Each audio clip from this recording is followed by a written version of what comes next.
Alright mga boss, doon tayo galing, no? Doon yung tulay. Nandito yung Kabanggan, ito San Felipe, and then susunod niya San Narciso, San Antonio, tapos papunta na ng San Marcelino all the way to Subic. So yung San Marcelino kasi at saka Castillejos, walang coastal area yan. Mula sa Subic, dito na ulit magkakaroon ng coastal area. San Antonio, all the way to Santa Cruz na yan mga boss. Pero dito kasi nagkakaroon ng massive erosion ngayon itong San Felipe, ano, compared sa mga ibang lugar. San Felipe tsaka sumunod Botolan, pero San Felipe I think ang may pinaka malakas na nangyayaring erosyon. Nagkaroon ng incident ng dredging dito pero napahinto na for 2 years na yata mga boss.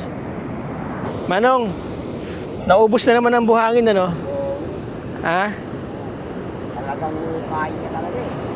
Bakit kaya sa tingin ninyo? Kasi yung nag-trading kasi dito noon. Maabot naman kasi dito sa gilid. Yung? Mga nag-trading noon. Noon? Oo. Oo. Paano yan? Wala naman ng dredging. Bakit nagkakaroon pa rin ng erosyon? Siyempre, malalim yan. Siyempre, bababa itong buhangin dyan. Bababa pa, no? Kumbaga, hindi pa tapos yung puno. Oo. Kung ano man yung nahukay doon. Ganun ba? Oo. Kasi malalim yung nahukay yan. Oo. Yung mga boss, lipat tayo dun sa kabila. Tatawid tayo dito sa kabilang tulay. Manong, salamat ha!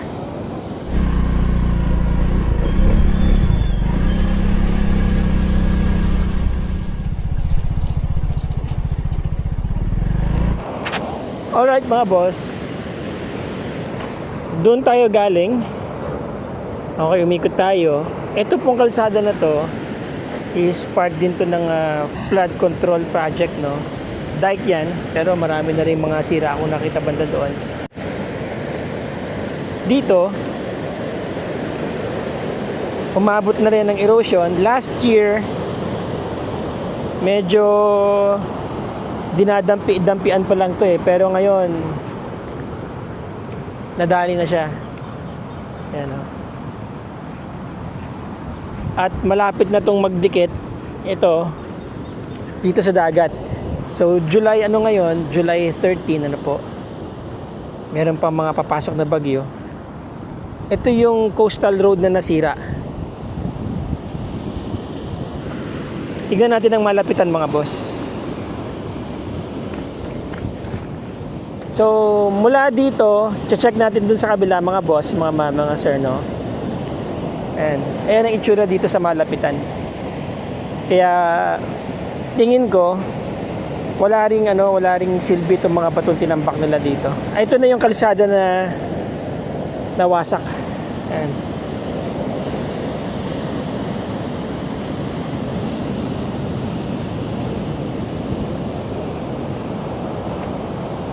Palapit na ng palapit sa mga structures nila yung dagat mga boss. So punta tayo doon, tingnan naman natin yung sitwasyon doon.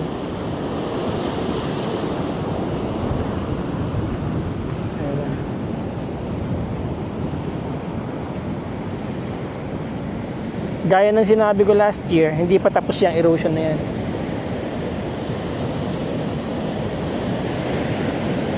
Alright, punta po tayo dun sa kabila mga boss. Anong nararamdaman nyo ngayon ate? Galit sa kung bakit ginanito kanila kami. Yung seniors sa kanila doon, ngayon lang nangyari kung kami na dredging. So ate, hanggang saan dati yung buhangin? Hanggang doon talaga sa malayo talaga dito. Malayo, okay. Parang ito na yung pinaka-livelihood nyo, di ba? Oo, tapos yung pangingisda. Paano yan? Ano ngayon ang alternatibo nyo? Kasi wala na rin kayong magagawa dahil nasira na. Hindi ko nga po alam kung paano kayo magsisigla ang ulit dito. Sana kahit man lang sana nanawag ako sa gobyerno na kasi lang sana rehabilitation ng buwan. Ay matagal pa po yun. Kasi kapag ka magre-rehabilitate po tayo ng ganitong klaseng nangyari, dadaan pa sa kongreso na naman yan. Nanawagan po ako sa mga ahensya ng gobyerno na bigyan kami ng pangkabuhayan muli. Oo. Kung anong itutulong nila. Sana magkaroon kayo ng alam niyo na, pangkabuhayan uli, alalay mula sa gobyerno. Hindi lang basta ayuda na pantapal, Tapal. 'di ba? Yung ayuda talaga na makakabangon kayo at programa na maibibigay nila sa inyo para yung mga nasa coastal area na matinding naapektuhan nitong erosyon, kaya dahil sa dredging yan, kaya dahil sa natural disaster yan, mabigyan kayo ng programa para makarecover kayo, 'di ba? Kasi oo. Nabigyan kami ng tulong. Pagtituran namin na hindi naman ayuda lang. Na hindi naman ayuda lang, no? Yan, mga boss, mga sir, yan. Si ate po kasi 27 years na siyang nakatira dito. Pero tignan niyo naman ang nangyari. Ito po, dati, merong dyan, kalsada. Nandoon pa yung buhangin. Sabi niya, may mga kubo-kubo pa siya doon. May mga kapitbahay din siya dito na apektuhan. Yung nyug nyo, ilang taon na yan? 10 taon na. O, kita nyo? Pero may isang nalaglag. Meron pa isang nalaglag doon. Itong talisay nyo, ilang taon na to? Ba't nakailang asawa ka naman? Hindi, namatay kasi. Sorry. Okay. Buhay pa. Anong taon yan? Nung namatay siya. So, naitanim niya yan year 2002. 2002 pa to. Itong talisay na to, ngayon lang nagiba. Ayun lang, di ba? Oo. Sa harap pa doon. Ito, ganun din to, kasabay niya halos. Ito, magkasabay na puno na yan. Matutumba na rin yan, ate. Kagaya ng sinabi ko nga dati, di ba? Sabi ko sa iyo noon, kakainin tong lugar na to. Nung nakita ko pa lang to mga boss, mga sir, kung gaano kalakas yung alon at gaano karami yung nawalang buhangin dito sa harap, base sa kanilang salaysay noon, sinabi ko na kay ate, kakainin itong lugar na to. So ayan mga boss, nakakalungkot, no? Okay ate, maraming. Ang pangalan niyo ulit ate? Mayra, o nga, Mayra. Palyuran. Palyuran. Falyuran. Okay. Yan si ate Mayra Falyuran. Ayan. So, nananawagan po siya sa ating mga kinaukulan na sana ay matulungan sila. Hindi na po tayo pwede magsisiyan dahil nandiyan na yan. Ang kailangan na lang ay magtulungan mga boss. Sana yung ahensya ng gobyerno natin, yun nga, hindi lang basta ayuda, no? Recovery program ang kailangan po ng mga tao dito. Recovery program sa kanilang mga pangkabuhayan. Ate, salamat sa iyo. Okay. Tignan ko lang dito. Ayan mga boss, oh.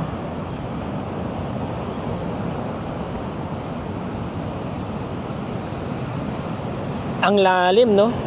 Ang lalim ng binagsak. Imagine niyo, dyan yan, ang pagano, no? Hanggang dun. Diba? Bumabala ng konti yan, nag-slope lang ng konti.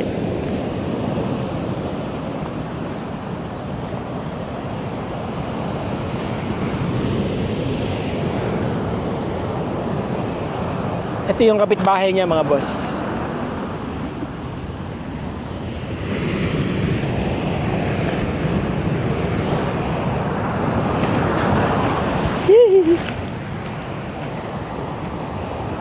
Ito.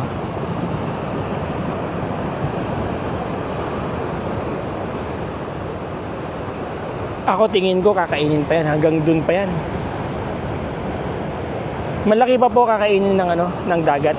Kaya kung magtatambak lang sila na magtatambak ng bato, sayang lang. Sayang lang ang resources. Gamitin na lang sa sa alternatibong pangkabuhayan ng mga nasalanta dito sa coastal area.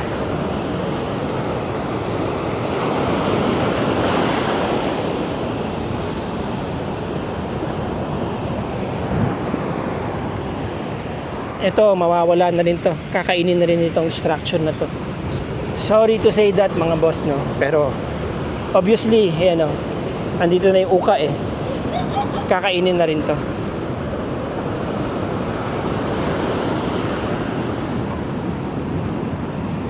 Punta po tayo sa kabila. So, nanggaling na tayo doon. Ngayon may kalsada dati dito na nagdudugtong doon sa lugar na yon mga boss. Punta tayo dito sa kabila para makita nyo naman kung ano na nangyayari dyan sa kabila. Again, today is July 13, 2026 mga boss. Ate, salamat. Sana marinig tayo ng gobyerno. Ito kubo niya na. Dito na, nasa labas. Galing dyan yan. Oo. Tapos ito, second lot na to, no? Yung unang lote, wala na. Yung unang lote, yung kay attorney. Oo, yung ano ni Miranda. Miranda. Tapos yung sumunod, ito, sa backlot niya to, di ba? Sa kay Pato. Oo, wala na rin. Kakainin na rin to. Ito na yung tumbok ng kalsada. Okay. Okay, yun na nga mga boss. Ito yung dati, meron pong kasing ano dito, structures dyan hanggang doon, ano, nakadikit sa kalsada. Yan. Ginigiba na nila noon yan kasi alam nilang wala na talaga mangyayari. And then, ito yung backlot. Ito dati yung beachfront. Ito yung backlot. Ngayon siya na yung beachfront, mga boss. Ayan. Sad to say, kakainin na rin yan. Siguro mga 500 square meters to, no?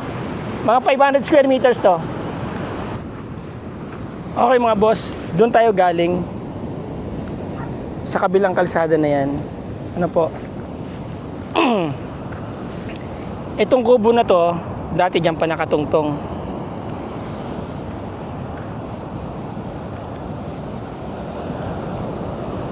Ngayon, ito na lang natitira.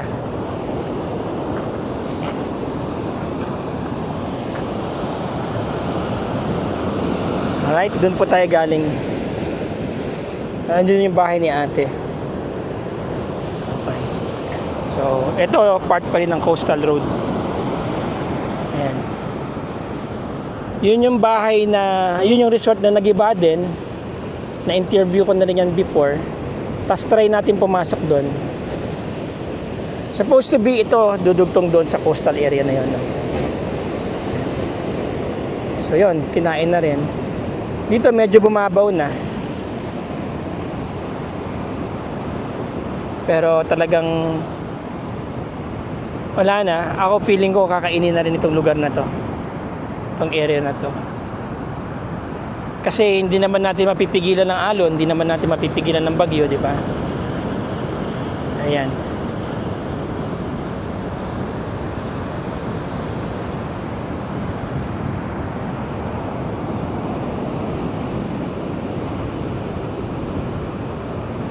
Siguro, hayaan na lang muna na magpatuloy itong erosion. Kapag medyo huminto na, doon na maglagay ng protection, 'di ba? Kasi mahirap labanan 'to, mga boss. Kahit na anong galing siguro ng engineering prowess dito,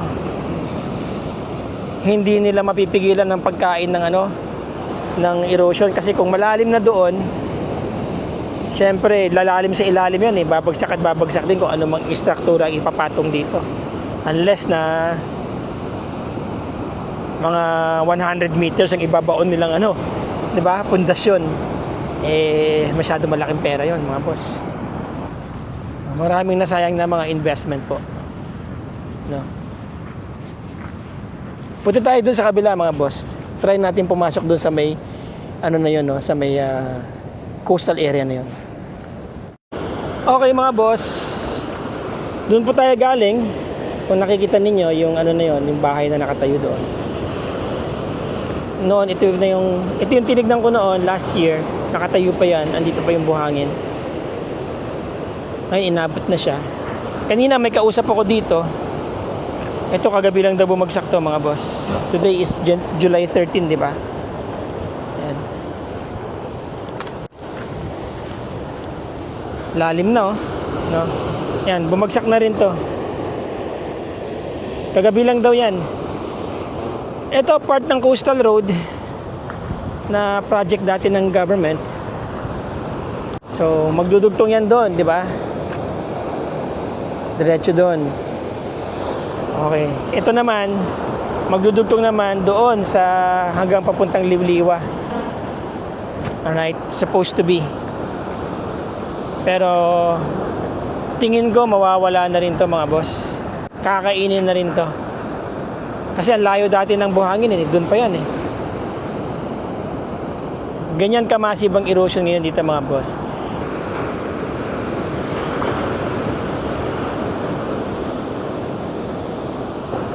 Okay? Punta naman tayo doon sa kabilang dulo.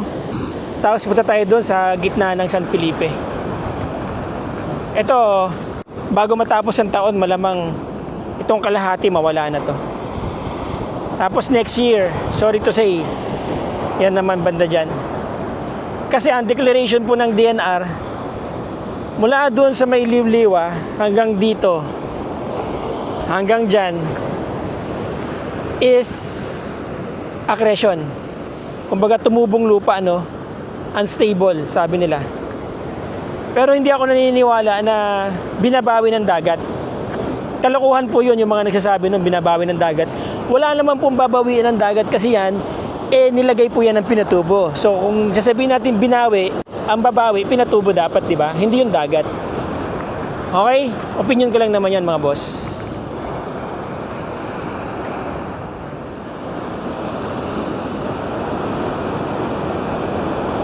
Alright, punta tayo dun sa kabila, mga boss.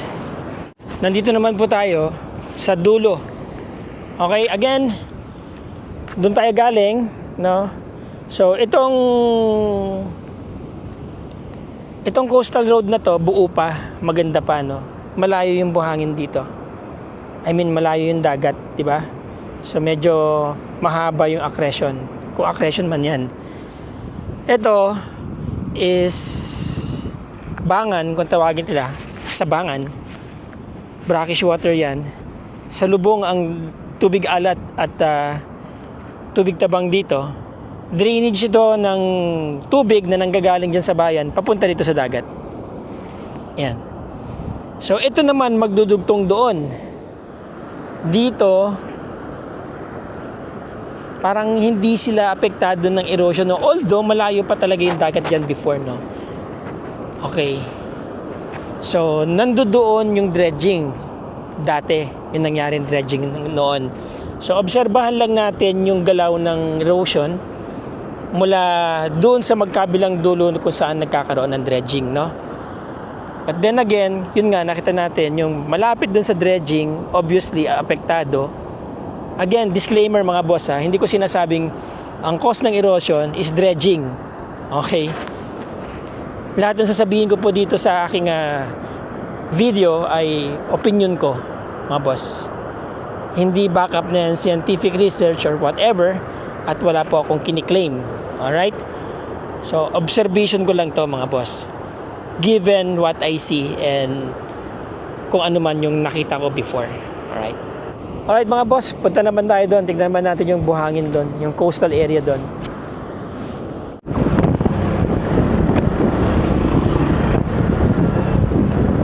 Okay, itong coastal road na to, mga boss, ito na po yung karugtong nun, nung pinanggalingan natin.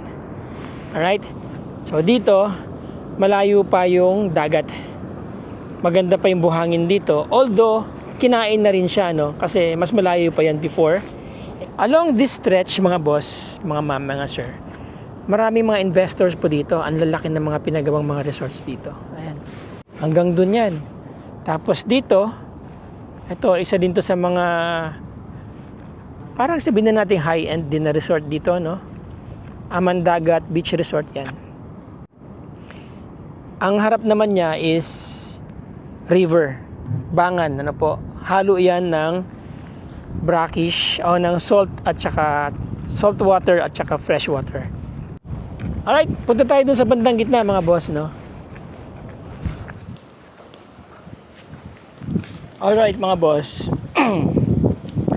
Andito tayo ngayon sa Barangay Santo Niño pa rin, ano?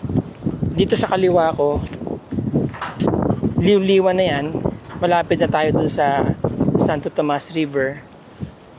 And then, dun tayo galing sa kanan. Dito, marami na pong mga nag-invest dito na mga dayuhan. Bumili ng mga lote. Nagpatayo sila ng mga resorts, ano? Ang problema, ito kasing area na to na nilalakaran ko ngayon ay sabi ng DNR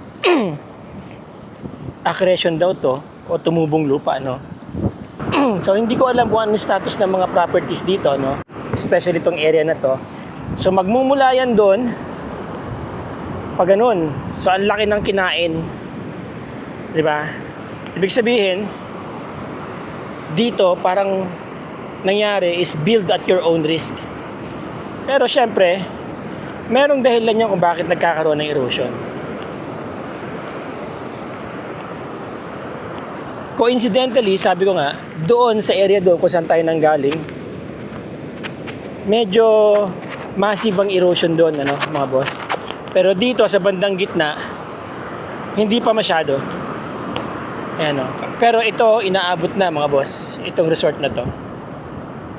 Ayan. Tapos, ito, ganun din. Ayan, o, inaabot na.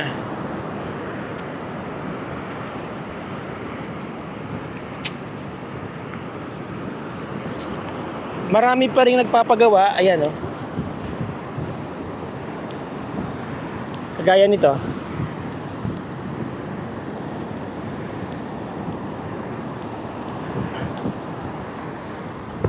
Hindi ako sure kung darating ang araw hindi rin naabuti yan, ano? Pero kasi nga tuloy-tuloy yung erosion eh. Kung magpapatuloy yan sa ganyang rate, mga boss, mga sir, kagaya ng sinabi ko doon, aabutin to hanggang doon. Aabutin lahat yan kapag nagtuloy-tuloy yung ganyang erosion. Now, papunta doon yung Liwliwa, nandun na, about 1 kilometer from here, or 1.5 kilometers from here, mga boss. Yun na yung river delta ng Santo Tomas. Okay, mga boss, andito tayo ngayon sa bunganga ng Santo Tomas River. Yan yung tulay, oh. Ito, kinakain na ng alon. Yung mga dredgers, umabot na dito, mga boss. Doon, yung building na iba, yung binlag before. Dati ito, hanggang doon yan, mahaba itong presyo na to, yung mga pine trees, hanggang dyan yan. Ayun, wala na. Tapos ito, unti-unti nang natitibag sa ilalim. Kaya kailangan niya ma-prevent. Kasi kapag hindi na-prevent yan, matibag yan ng diretso, guguho itong area na to. Kakainin ng tubig yan. At magkakatubig dito. Ito yung kalsada kasi papunta dyan sa Elizamba Village. Marami po mga resorts dyan. Sigurado maapektuhan yan. At papasok yung tubig dito, mga boss, kapag ito ay natibag. Kaya sana magawa ng paraan ng gobyerno. Siguro kaya naglagay na sila nito dito pantambak, no? Para itaas pa. So yan ang mga latest na kaganapan ko dito sa area na to. Lakad tayo papunta doon para makita ninyo na habang lumalapit tayo doon sa River Delta, kung saan merong sinasagawang flood restoration or riverbed restoration project ang gobyerno, meron diyang dredging na nangyayari din. At the same time, meron din silang ginagawang pagkukuha ng mga buhangin doon sa riverbed banda doon, no, ng Santo Tomas.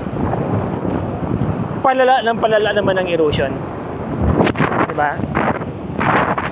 So dito hindi masyado. Pansinin niyo yung contour, mga boss, medyo yung slope niya hindi bigla, no? Habang lumalapit tayo, mapapansin niyo dito sa gilid, mas abrupt o mas mabilis, ano ba tawag dyan, mas biglaan ang pagbagsak. Yan. Kagaya nito.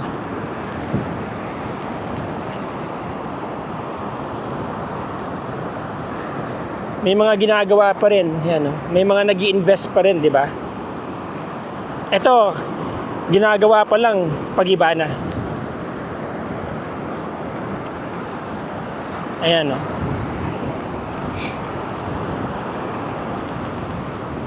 O, kita nyo, napansin nyo? Bigla ng bagsak dito. Ayan. So, ibig sabihin, mga boss, malaki na naman yung kinain ng dagat. Kita nyo? Ito, bago na naman to, mga boss. Ito lang daw to, tong Bagyong Inday. Ayan, o.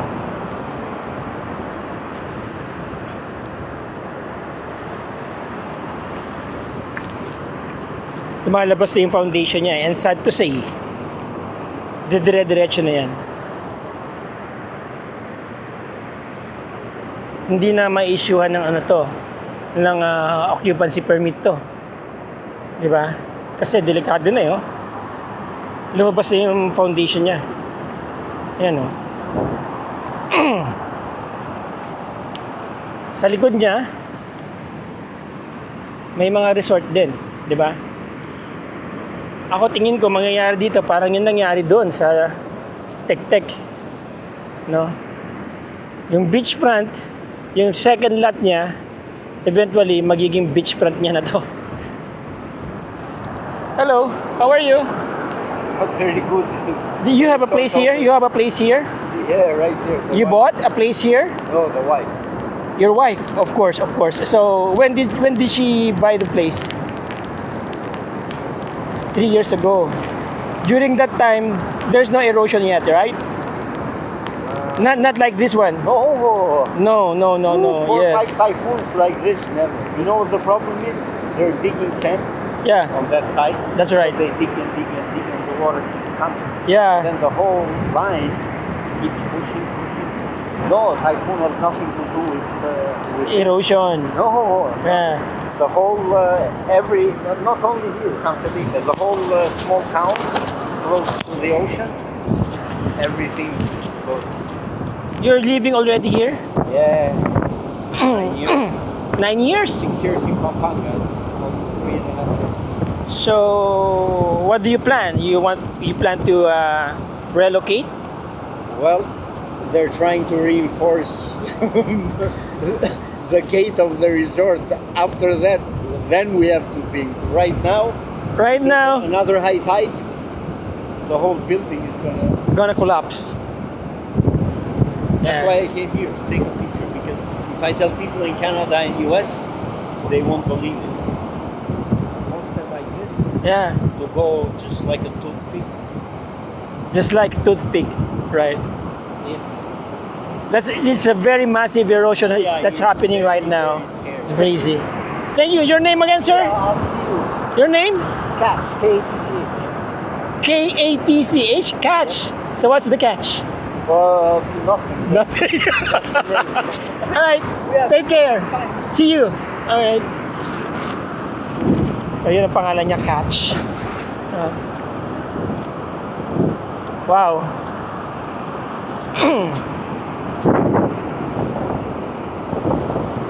Oh, napansin niyo mga boss, 'di ba? Very sharp na yung pagbagsak dito. Ayan oh. Kagaya niyan. See?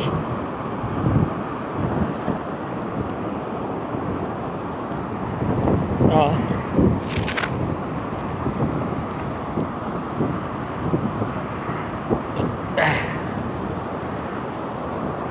Eto, mandadali na rin to mga boss. Sorry to say pero tatamaan na rin to. Malaki pa ang i-atras ng buhangin natin. Wala na magagawa. Kahit nilagyan nyo po ito ng mga bato, parang yung nangyari lang doon, bumagsak lahat. Ayan, lumabas na yung kanyang pundasyon. Nandyan po yung buhangin dati. Ayan. Ito. This is yours?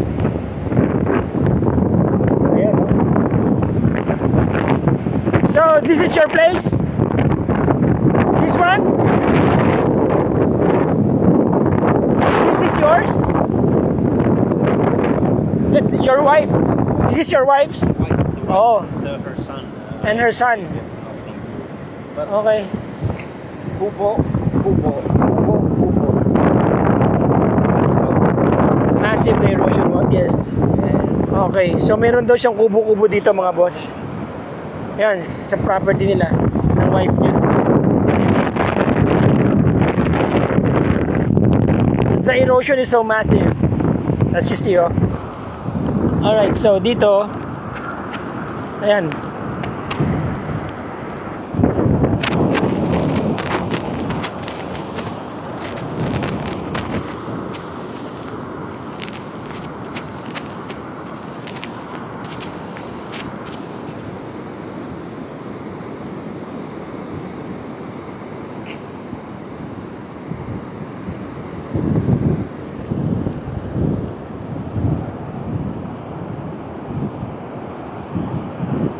Ito, ano na rin to, candidate na to. Oh, maraming kandidato ngayong taon na to. Sad to say, no, mga boys. Nakakalungkot naman. Kasi kung ikaw yung nasa kalagayan ng investor, talagang manlulumo ka, no?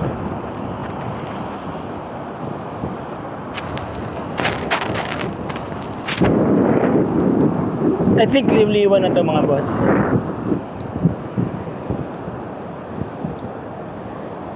Ano nga to yan? Kay Just? Ah, kay Just pa na yan. Ibig sabihin, lumapit na talaga, malayo siya dati, ah. Malayo po talaga. Malaking ano, malaking pinagano yun. Malaki na kinain, ano? Oo po. Oo. Kasi ito doon eh, nasa ano eh. Nasa 100 meters pa na yung layo eh. Ang layo ng dagat. Oo, dagat. Ito, madadali na rin. Oo po. Unti-unti na rin, no? Dati ang buhangin, Ay, buhangin po, iba. Mataas po to. nandito, ang buhangin. Oo po, yan. Ito. So ito, hindi mo makita to. Ngayon, lumabas na. Okay, ang pano ka ng lakit. Oo. Blue-black siya. Ibig sabihin, pero marami pa rin pumupuntang mga bisita, no? Marami po, yung mga case. Oo.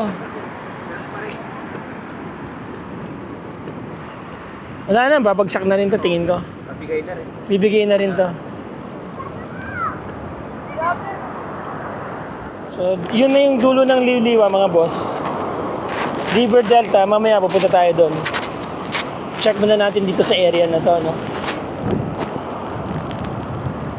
Ah, Zabin Pines. Lapit niya na rin, no? Lapit niya na rin sa dagat. Oh. Okay, mga boss, galing tayo doon. Ayun yung building, oh. So, doon tayo galing, no? Kung mapapansin nyo yung buhangin dito, parang okay pa rin, di ba? Pero habang palapit ka tayo ng palapit, doon sa dulo, dyan na po yung, mouth ng Santo Tomas River. At yan na rin yung dulo ng Liwliwa, kung saan dyan may pinakamaraming nangyaring distraction ng erosion. Ito, dito, malapit na rin. Kung mapapansin niyo, ayan, no, nagkakaroon na ng dito, pagbagsak ng buhangin. At di ko lang alam kung hanggang kailan tatagal tong structure na to. Di ba? Ito yung dating Just eh. Wala na. Okay, dito mga boss, naglalagay na sila ng riprap. Ewan ko lang kung kakayanin niya yan, no? Sa ngayon siguro mag-hold siya. Pero relentless kasi ang dagat, especially kapag tag-ulan, no?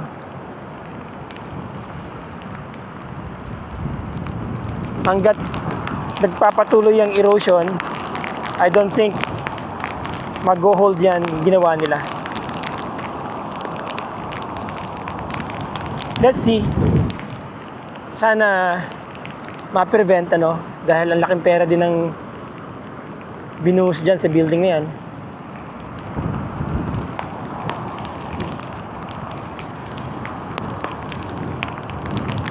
Ito na yung mga structures dati na nakatayo dito, na nagiba na.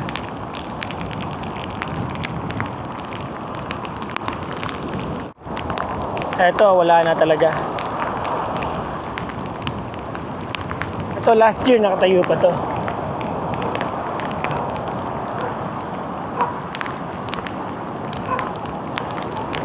Boss, wala na talaga.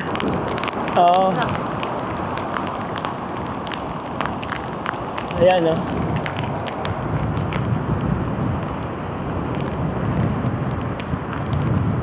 Hindi pa natapos tong building na to, pero nadali na, no? Just yata to, mga boss. Ayan, no?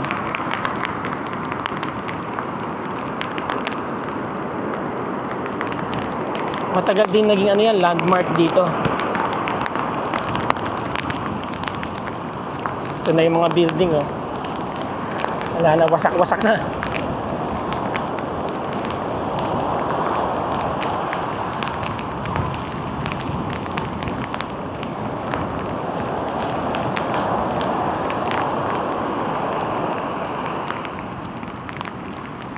Papunta na rito yung erosion mga boss. Yan.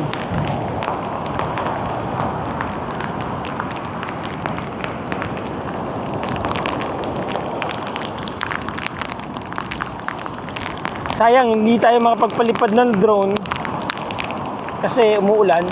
Yan yung mga tinambak nilang bato. Ayan, delikado yung mga bakal, oh. Oh. Oh, dito sa area na to, delikado ng maligo, no?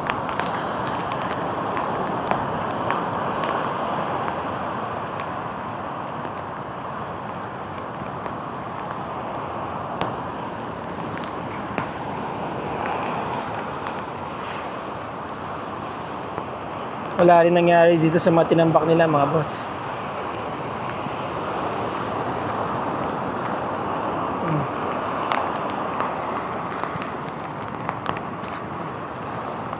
So delikado na rin to.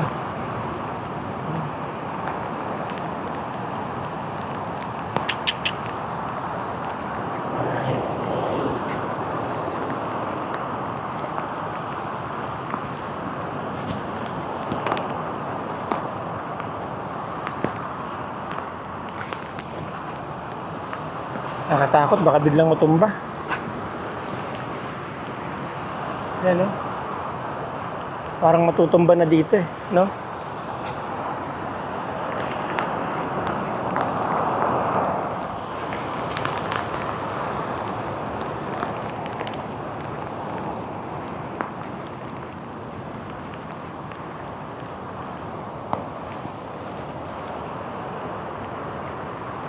Kala mo lumindol dito, eh.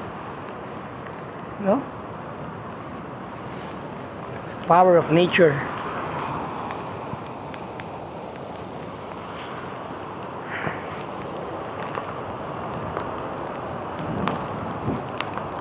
Nako.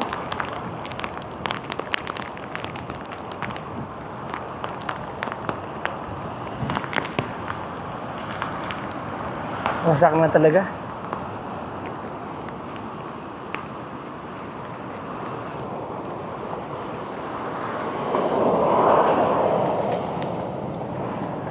Ah.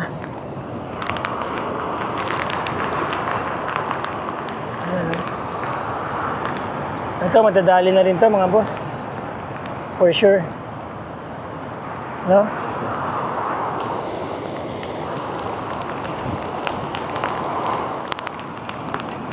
Yan na, nakikita niyo yun? Ayan, no? Pabagsak na yan mga boss. Dami ng ano dito. Ito, bago lang po ito mga to, ha? Bago lang nagiba yung mga yan. This year lang yata ito mga to. Ayan.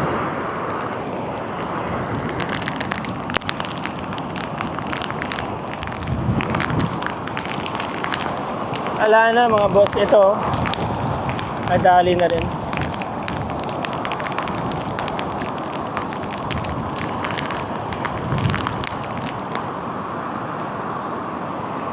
Hindi niya ng kuryente.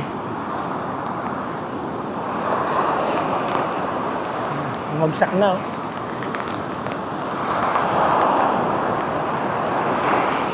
Whee! Ito tayo.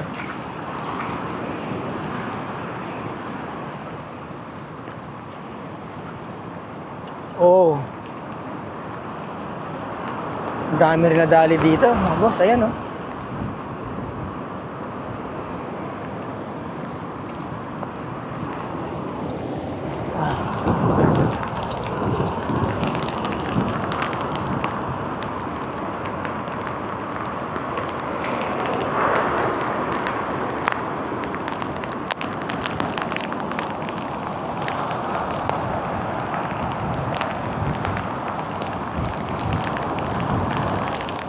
Sana makabawi yung mga nag-invest dito, ano, in their lifetime.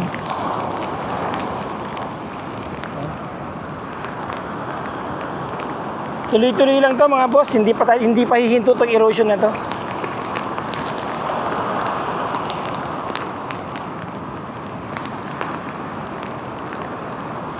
Tuloy-tuloy lang to.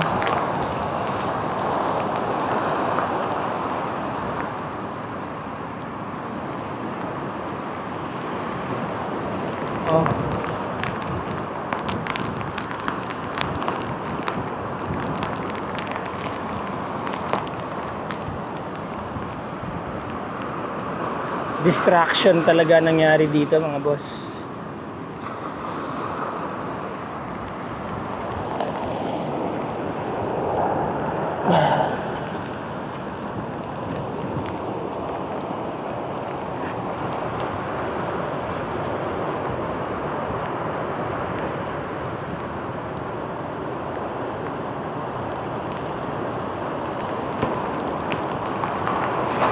Yun na yung pinuntahan ko noon, yung may swimming pool, wala na rin. So, ito na yung ano, yung edge.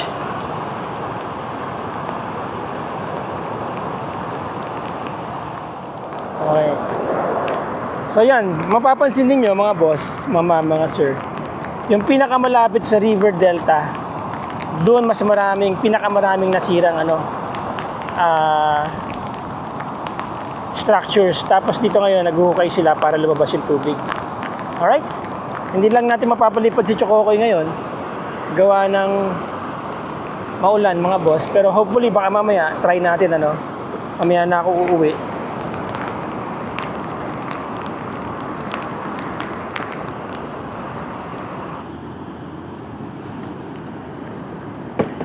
Lumpiang Shanghai? Yes, sir. Wala bang lumpiang gulay. Wala bang lumpiang Tokyo? Puro Shanghai na lang naririnig ko. 'Di ba Shanghai, 'di ba sa China? Di ba? Nag-loading ako doon. Nag-loading ka doon. Wala bang lumpiang Tokyo naman? Wala eh. Walang lumpiang Tokyo. O kaya lumpiang Manila? Eto. Ano naman tong isa? Toge, sir. Gulay. Ayun, Ito yung karne. karne. Shanghai. Yun. Turon. Yun ang gusto ko. Lagi.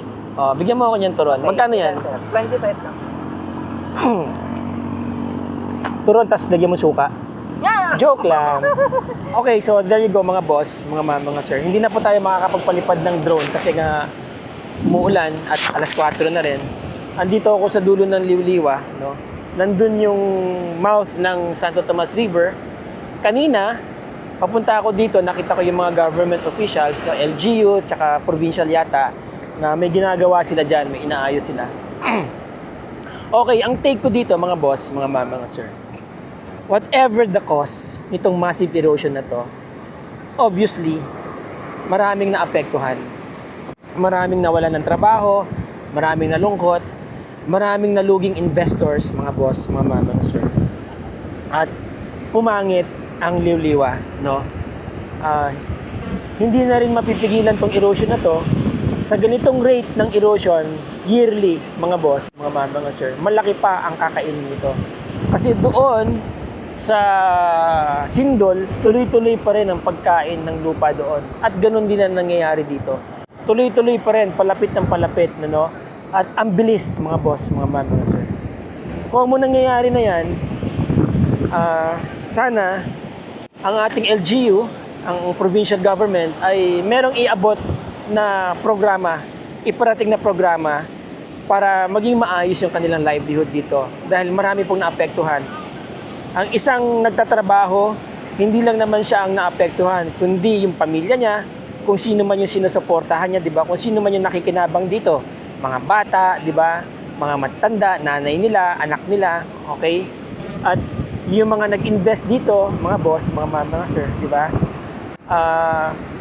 Hindi naman natin pwedeng sabihin na, kasi nagtayo kayo dyan, bawal kasi yan. On the other hand, meron din kapabayaan ng ating government dahil pinabayaan nila magtayo. Sabi ko nga, hindi naman overnight yan na sumulpot na lang na parang kabote, di ba? Yung mga investors na pumunta dito, malaki din ang naging bahagi sa pag-udlad sana ng ekonomiya kung hindi nangyari to, di ba? Kung muna nangyayari na yan, mga boss, mga sir, yun lang, magpaabot po kayo sa kanila ng programa, ng alternatibo, na kahit pa paano makabawi sila, magkaroon sila ng trabaho, di ba? Hindi lang basta ayuda na, alam mo na, 5,000 isang buwan, isang karton ng groceries, bigas. Hindi yun ang kailangan ng mga tao dito, mga boss. Ang kailangan ng mga tao dito ay isang matibay at sustainable na livelihood. Okay? So, that's my take, mga boss. Wala na tayong magagawa. Nandyan na po yan. Kailangan talaga ng tulong ng gobyerno dito. Okay? So hanggang dito na lang ang ating vlog mga boss, mga ma'am, mga sir. Yan ang update dito sa coastal area ng San Felipe. Ano po?